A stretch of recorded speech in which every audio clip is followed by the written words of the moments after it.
Caríssimos irmãos e irmãs, hoje a Santa Mãe Igreja celebra o oitavo dia da oitava de Páscoa.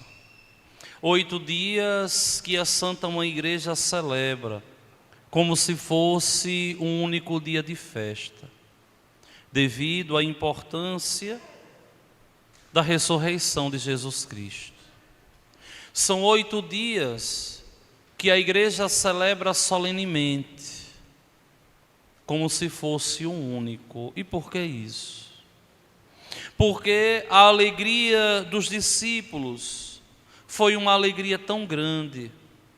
A alegria dos cristãos deve ser tão grande, que não deve se limitar no tempo de 24 horas, mas deve fazer com que os cristãos percebam que a grande alegria das nossas vidas é sermos imortais, é sermos chamados à imortalidade, é recebermos de Deus nosso Senhor a vida que havíamos perdido. Essa é a nossa grande alegria, que deve permear os nossos corações, que não deve de modo algum ficar broxoxô, ficar a sofrer por coisas efêmeras, coisas pequenas, ínfimas, que logo se esvai das nossas vidas. A verdadeira alegria consiste em recebermos de Deus a eternidade que nos pertence e que não vai existir mais nem um milésimo de segundo que não haveremos de existir, porque como Ele, nós somos eternos.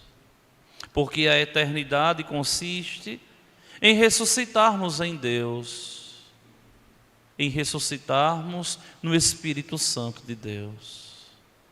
Vejam que os cristãos sempre viram a ressurreição como a centralidade da fé, chegando o próprio São Paulo a afirmar categoricamente que se Cristo não ressuscitou, a nossa fé é vazia. E porque Ele ressuscitou, é que a nossa fé tem sentido. Porque Ele ressuscitou é que nós estamos aqui. Porque Ele ressuscitou é que eu consagrei a minha vida. Porque Ele ressuscitou é que essas tristezas passageiras, momentâneas lá fora, não se enraizam no nosso coração, porque Ele está vivo, é o Senhor e o juiz da história. Meus queridos irmãos, a ressurreição de nosso Senhor Jesus Cristo não é um adendo da nossa fé. A ressurreição de nosso Senhor não é algo opcional, que eu creio se quiser. Não, de modo algum. A ressurreição de nosso Senhor é algo objetivo, no qual nós somos obrigados a crer, porque somos cristãos. Porque fomos na sua ressurreição, morte e paixão, batizados. E assim nos tornamos filhos de Deus. Entre as aparições todas de nosso Senhor, a aparição que hoje a igreja nos coloca a meditar é a mesma nos 3 anos litúrgicos. Todos os anos, no segundo domingo da Páscoa, nós sempre escutamos esse evangelho aqui da profissão de fé de Tomé. Não existe nenhum ano na igreja que esse evangelho não seja proclamado. Ele é proclamado todos os anos no segundo domingo de Páscoa. Só que vejam bem, eu gostaria de explicar esse evangelho hoje de um modo quase que corrido, para a gente entender a teologia da liturgia que ora celebramos. Vamos lá. Primeiro, No primeiro dia da semana, eles estavam reunidos. Quem? Os discípulos. Quem eram os discípulos nesse momento? Era a igreja. A igreja católica, no momento da ressurreição, se limitava aos apóstolos, a alguns discípulos e um grupo de mulheres piedosas que seguiam Jesus Cristo. Essa era a igreja. A igreja de Jesus Cristo era essa. No domingo, eles estavam ali reunidos. Olha, aqui tem um dado interessante. No primeiro dia da semana, eles se reuniram. Compreendam que o primeiro dia da semana aqui não era feriado. A cultura é judaica. O feriado semanal, o descanso semanal era o sábado. O domingo era um dia de trabalho comum. Até hoje em Israel é assim. E aqui eles estão reunidos depois de um dia fatigante de trabalho. Trabalharam o dia todo e agora estão aqui reunidos. Reunidos com as portas fechadas, reunidos com medo dos judeus, porque sabiam, imaginavam, se mataram ele, também vão nos matar. Estavam ali apavorados com medo.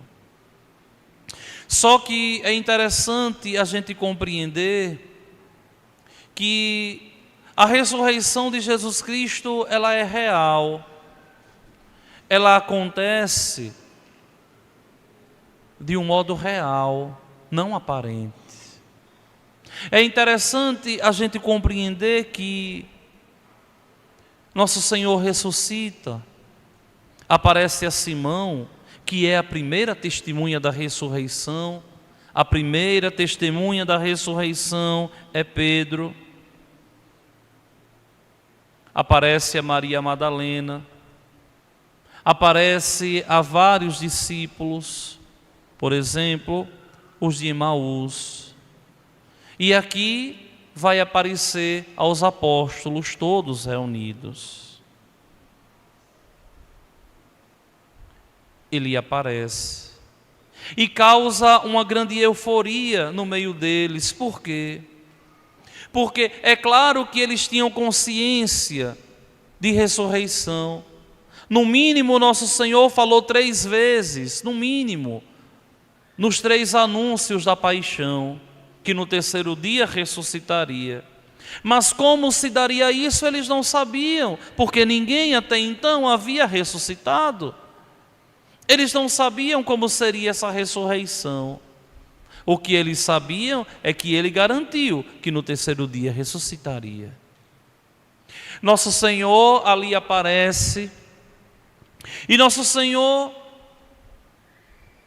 oferta a eles o primeiro dom, a paz. Lembrem que a Shalom de Cristo, a paz de Cristo, é o primeiro dom após a ressurreição. É o primeiro dom pós-ressurreição. Quando ele se apresenta, ele tranquiliza o coração deles. A paz esteja convosco. Ou seja, não tenham medo. Vocês não estão sozinhos. Não tenham medo. Eu estou aqui. Não tenham medo. Vocês estão comigo e eu estou com vocês. A alegria ali foi tão contagiante. A gente imagina eles saltitando, pulando de alegria. E quando para a euforia, nosso Senhor de novo diz: a paz esteja convosco. E vai enviá-los a anunciar o Evangelho, recebendo eles o Espírito Santo. para anunciar o querigma, para anunciar o Evangelho. E nesse momento, nosso Senhor institui o santo sacramento da confissão. Quando nosso Senhor diz: olha, como o Pai me enviou, eu envio vocês. Sopra sobre eles e disse: recebei o Espírito Santo. A quem perdoardes os pecados, eles lhes serão perdoados. A quem os não perdoardes, eles lhes serão retidos. Observem que nosso Senhor não oferta esse sacramento aqui pós-ressurreição a nenhum apóstolo específico, mas vai ofertar ao colégio dos 12 ali, vai ofertar, claro, o colégio dos 12 naquele momento está incompleto, Judas não está ali, mas é o colégio dos 12.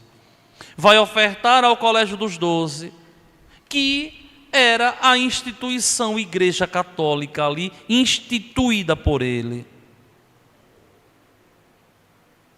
Observem que é um patrimônio da Igreja de Cristo, não é um patrimônio de pessoa. Observem que antes disso aqui, desse momento, só Jesus perdoava os pecados. Nenhum apóstolo perdoava pecados. Porque ainda não tinha recebido a faculdade dada por Cristo. Ainda não tinham recebido essa faculdade dada por Jesus. E Jesus, aqui, dá esse poder à igreja. E por quê?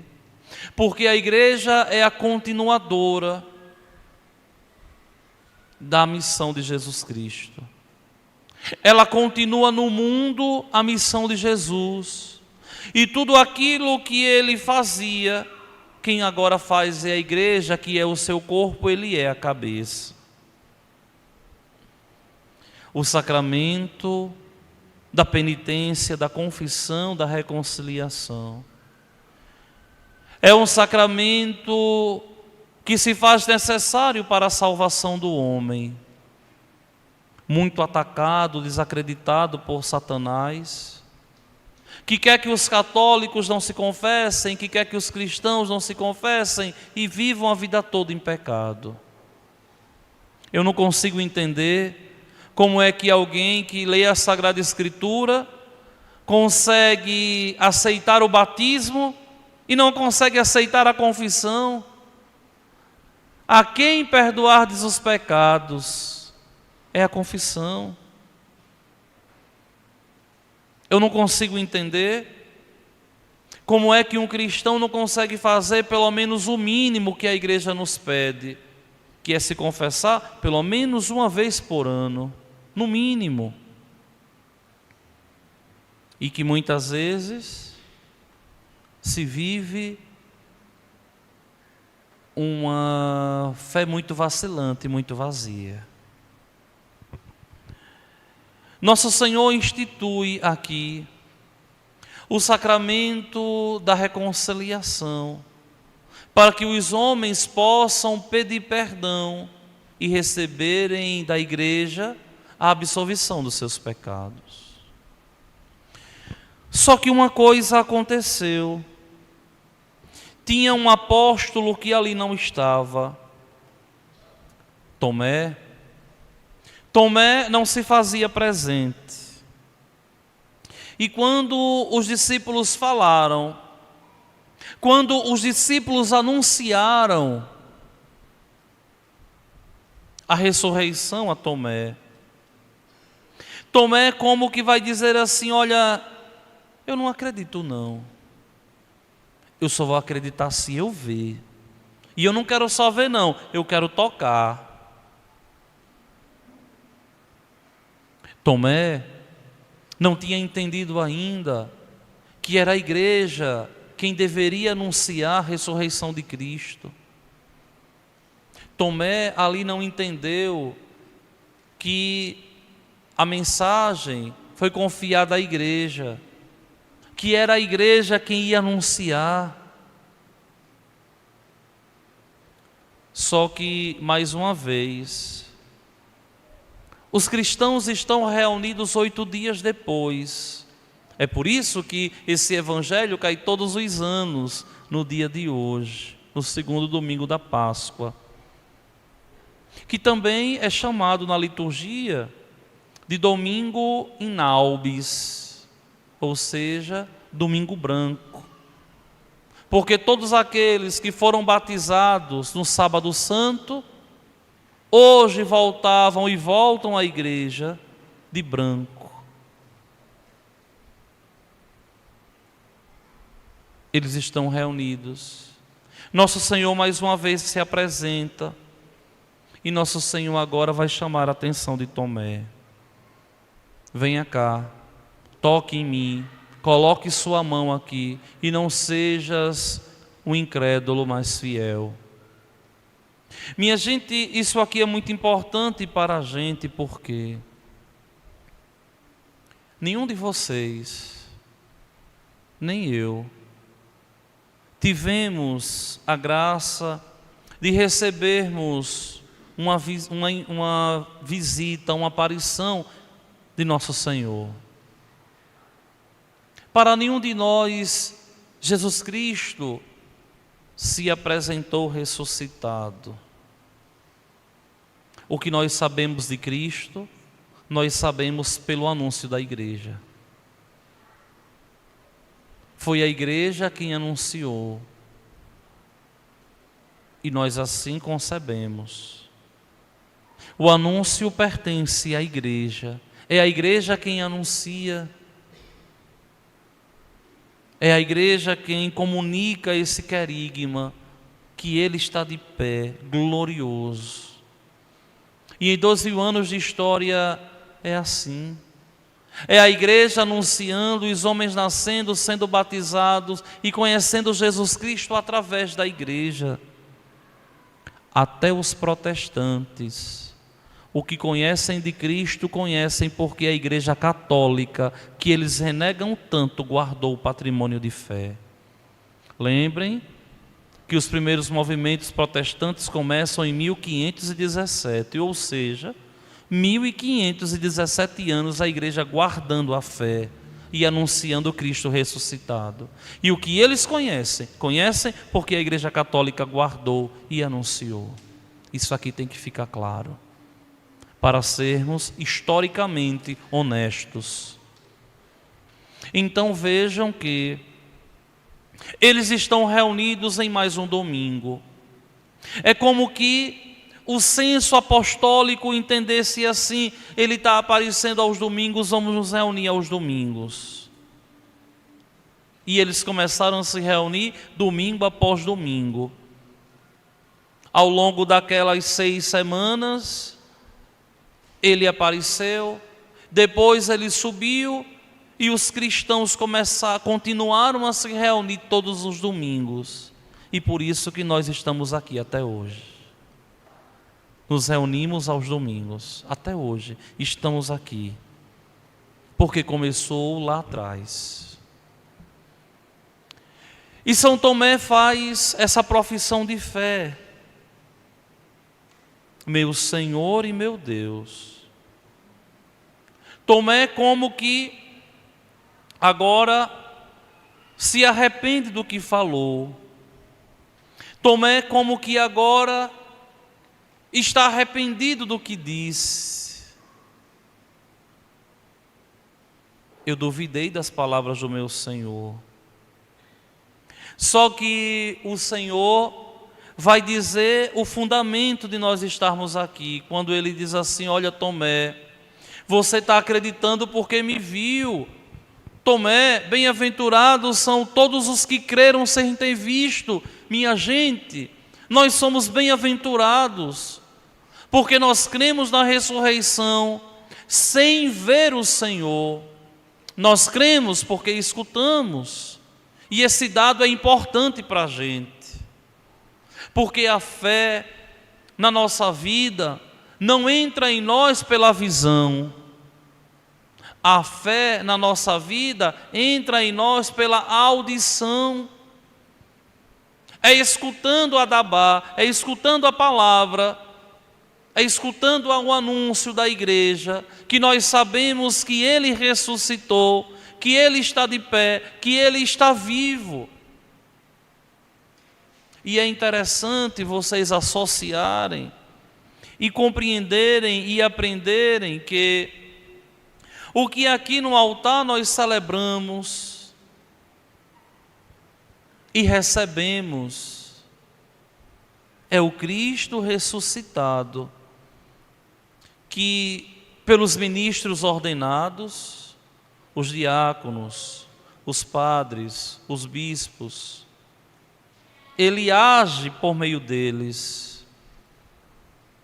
Quando um sacerdote perdoa pecado, não é porque o sacerdote tem poder, mas o poder pertence à igreja e o sacerdote faz aquilo que recebeu da igreja. Quando celebra a Eucaristia, exortando o Espírito Santo que desça e transforme o pão em corpo, o pouco de vinho em sangue, é o sacerdote ali agindo na pessoa de Cristo, porque recebeu o mandato da igreja, não pertence a ele. E essa experiência com Cristo ressuscitado, nós temos que fazer. Nosso Senhor acompanha santamente a igreja. Por meio do seu Espírito Santo, orienta a igreja. Mantém a igreja de pé, de tal modo que possa a igreja de Jesus Cristo passar por um abalo aqui e ali, mas as portas do inferno nunca haverão de prevalecer sobre a igreja, porque a igreja é muito maior que o poder infernal,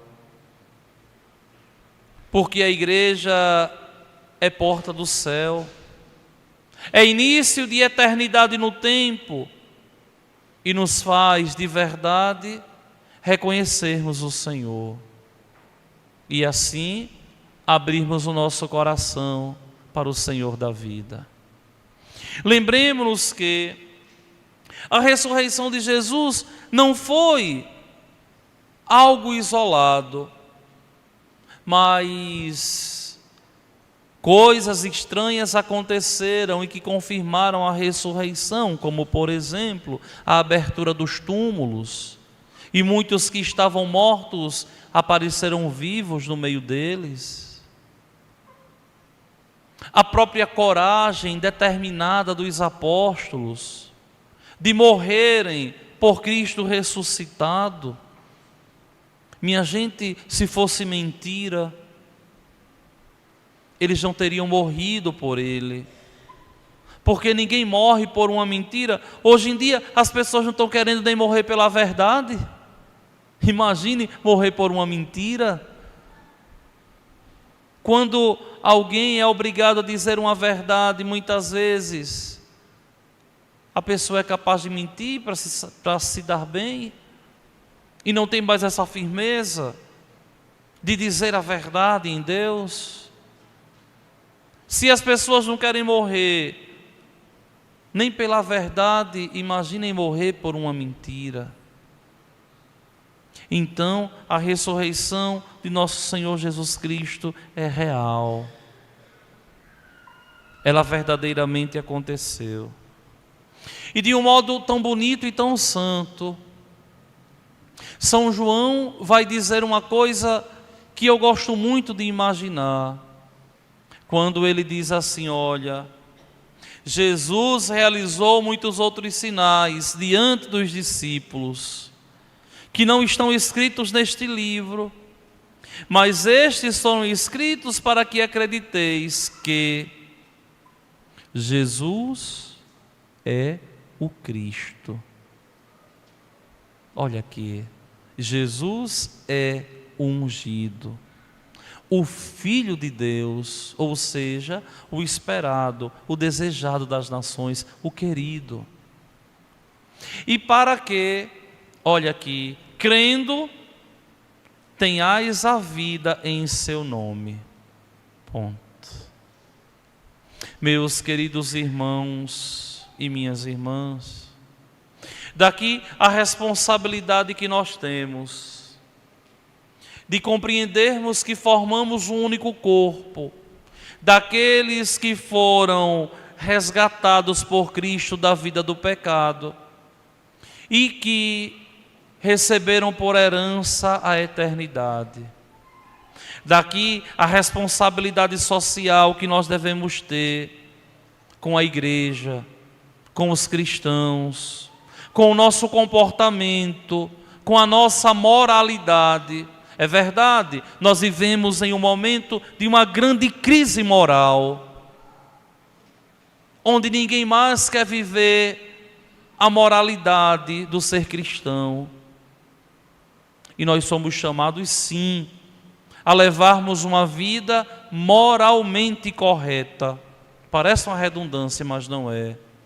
Somos chamados a assumirmos a nossa identidade de cristãos. É triste quando a gente vê um cristão sem identidade, que é incapaz de defender a igreja, que é incapaz de anunciar o Evangelho, que é incapaz de anunciar Jesus Cristo com a própria vida.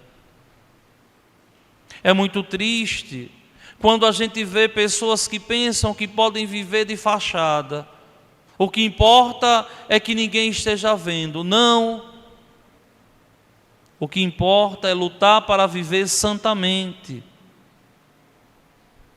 Nós não podemos, de modo algum, cair naquela de que todo mundo faz, eu posso fazer. Se todo mundo faz que é cristão e vive a fé e vive santamente e faz, aí você pode fazer. Mas o cristão, ele não pode nunca se comportar e querer ser como o pagão. O cristão, ele é diferente. O cristão, ele está no mundo para ser sal, para ser luz, ou seja, para anunciar Jesus Cristo. E o anúncio do Evangelho começa com o endireitamento da nossa caminhada. Quando nós sabemos que estamos deixando a desejar em algum quesito das nossas vidas, nós temos que corrigir. Eu sempre digo a vocês assim, olha, ninguém tem que ir, eu falo muito isso nas comunidades, nem tanto aqui na matriz. Ninguém tem que ir na igreja por causa do padre, ou fazer alguma coisa por causa do padre, não. Todos nós temos que fazer tudo pelo Evangelho por causa de Cristo. Por causa de nosso Senhor Jesus Cristo. Se eu vou à missa, por causa de Cristo. Se a coordenadora da música me chama para chegar mais cedo para ensaiar uma música, por causa de Cristo. Se eu sou chamado a evangelizar com alguma pastoral e algum movimento, por causa de Cristo. Se eu tenho algumas obrigações ao longo da semana, por causa de Cristo. Se eu sou chamado a ser dizimista na comunidade, por causa de Cristo. Se eu sou chamado a ser festeiro na festa de padroeiro, ou recebo o convite para integrar alguma pastoral, eu tenho que ir por causa de Cristo, é Ele quem me chama. Muitas vezes as pessoas não conseguem entender que a Igreja Católica ela é permeada do Espírito de Cristo ressuscitado, e é por isso que nós aqui estamos. É por isso que São Lucas, ao escrever os Atos dos Apóstolos, escreve essa primeira leitura de hoje, que é uma das mais bonitas dos Atos, quando ele diz assim, olha, a multidão dos fiéis era um só coração e uma só alma. É uma pena que muitos não entendem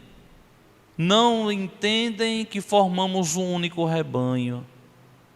É uma pena que muitos não compreendem que nós formamos um único corpo. que somos uma única igreja, que servimos um único Deus, que o Evangelho é o mesmo, que as obrigações são as mesmas, que a minha responsabilidade é a mesma. Um só coração, uma só alma, porque formamos um só corpo. Meus queridos irmãos e minhas irmãs, comecem a tomar consciência de que Cristo está ressuscitado, vivo, que não é uma ideia, que não é um pensamento teológico, mas é uma realidade. Nosso Senhor está de pé, ressuscitado, e nos conduz, e vai agindo por caminhos que muitas vezes nós não entendemos, mas que tem por objetivo a nossa salvação. Vamos, pois, pedir ao Senhor, o bom Deus, que aconteça em nossas vidas o que João escreve na sua primeira carta, na segunda leitura de hoje, quando ele diz assim: amar a Deus consiste em observar os seus mandamentos. Eu amo a Deus na medida em que eu guardo os mandamentos. Se eu digo que amo a Deus, eu não cumpro as minhas obrigações de católico, se eu não ajudo a igreja na causa da evangelização, se eu não assumo com responsabilidade os compromissos que eu disse sim a Cristo, eu não estou cumprindo, me propondo a ser aquilo que Deus quer. E vejam que a nossa vitória é a que venceu o mundo, a nossa fé. E é de um modo tão bonito que São João coloca, que ele chega a questionar a comunidade ali: quem é o vencedor do mundo, senão aquele que crê que Jesus é o Filho de Deus? Quem quer vencer deve crer que Jesus Cristo é Filho de Deus e está ressuscitado e glorioso. E o bonito é que João faz uma referência direta à morte de Jesus na cruz, quando João vai dizer assim: olha, este é o que veio pela água e pelo sangue, Jesus Cristo. Não veio somente pela água, mas com a água e o sangue. Lembremos-nos que quando chegou a Sexta-feira Santa, que ele estava pendente na cruz, que eles queriam saber se já tinham morrido, quebram a perna de um, quebram a perna do outro, quebravam as pernas para que a pessoa morresse mais rápido, porque o corpo pendia na cruz, logo faltava ar, a pessoa se engasgava e morria. E quando eles olham ele, já vê que ele está morto. Para não pensarem que ele estava fingindo uma morte, o centurião malvado pega a lança e abre o lado dele. Deixa eu ver se está morto mesmo. E naquele momento surge ali, do seu lado aberto, sangue e água. E a igreja sempre viu esse mistério dessa água e desse sangue como o mistério da Eucaristia, como o mistério do batismo. O batismo que nos lavou e o sangue de Cristo que nos regenera, que nos santifica. E é por isso que nós tomamos parte na Eucaristia e tomamos parte na paixão de nosso Senhor Jesus Cristo. É por isso que não pode existir de modo algum, de forma alguma, pode existir cristianismo sem cruz. Um cristianismo sem dificuldades não pode existir. Isso não é cristianismo, como as pessoas dizem brincando assim, nem aqui nem na China. Cristianismo requer sacrifício. E é por isso que quem não tem fé não consegue compreender essa santidade da doutrina, que Ele nos salvou já, é verdade. mas agora eu tenho que dar a minha contribuição para a minha salvação. Os sacrifícios, as penitências que eu faço, para que eu possa assim me salvar. Meus queridos irmãos e minhas irmãs, vamos implorar ao Senhor, o bom Deus, que nos ajude cada vez mais a compreendermos santamente o mistério da paixão de nosso Senhor, para que quando chegue o derradeiro momento das nossas vidas, nós tenhamos a alegria de chegarmos juntos à glória dos céus. Vamos, pois,